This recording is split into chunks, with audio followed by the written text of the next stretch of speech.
You ever find yourself on the highway? You look over and you see one of those massive 18-wheelers just powering along, and you just have to wonder what's really going on there. Because it's so much more than just a driver and a truck.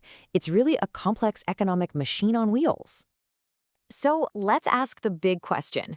What actually goes into the cost of moving all that stuff from point A to point B? I can tell you right now, it's way more complicated than just the price of gas. We're going to break it all down, from the second that engine turns on to the final signature on the delivery slip.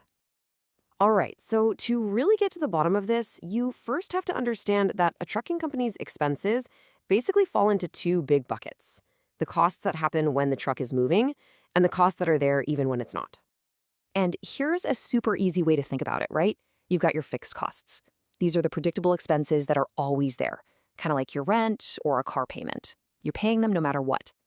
Then you've got your variable costs, and these are tied directly to how much that truck is actually driving.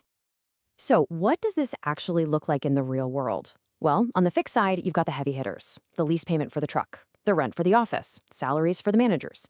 Then, over in the variable column, you have the stuff you'd expect, like fuel and the driver's pay, but it's also all the maintenance, the tires, the parts, and, of course, all those tolls that add up. Now, here's what's really wild. Check out this ratio. About 70%, a full 70%, of all the costs in long-haul trucking are variable. Just think about that for a second. The huge majority of a company's budget is only being spent when the truck is on the move. That means a parked truck isn't just taking a break, it's actively costing the company money without earning a single penny.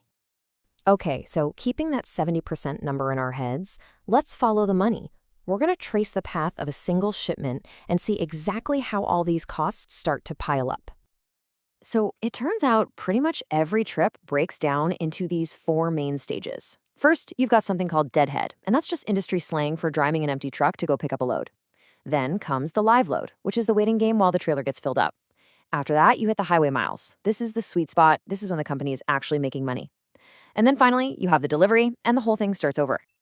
And this is where the clock just becomes your absolute worst enemy. See, drivers have strict legal limits on how many hours they can work.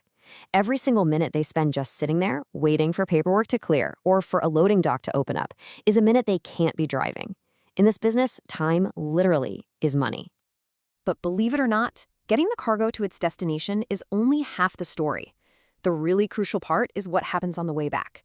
That's what often decides if a trip was profitable or a total loss. Yeah, the whole thing is a loop, not a straight line. The main trip, the one you got paid for, from pickup to delivery, that's called the head haul. That's the primary mission. But then the truck has to get all the way back to its home base. And that return trip, that's called the back haul. And that back haul is everything. If a company can find another load to haul on the way back, that's a paid back haul. That is pure profit. But if they can't find anything, the driver has to deadhead all the way back, burning fuel, time, and money with a totally empty trailer. There's this old saying in the trucking world that just sums it all up perfectly. To stay in business, these companies have to be absolute wizards of logistics, constantly solving this puzzle of how to keep those wheels turning with paying freight inside. So that's the story for one truck on one trip. But what happens when we zoom out and look at the entire industry? That's where we start to see why the cost of, well, everything seems to be going up.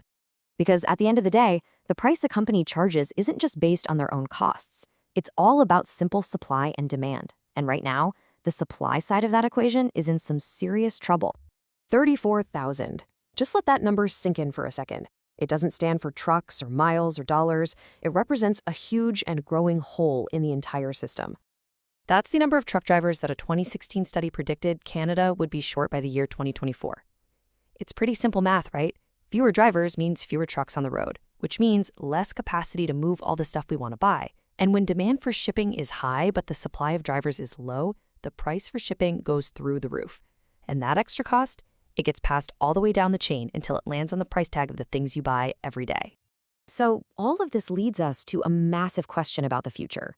As this driver shortage gets worse and our demand for having things shipped to us just keeps growing, what's the solution? You really have to start wondering, is a technology like autonomous trucking not just some cool idea, but maybe the only actual road ahead?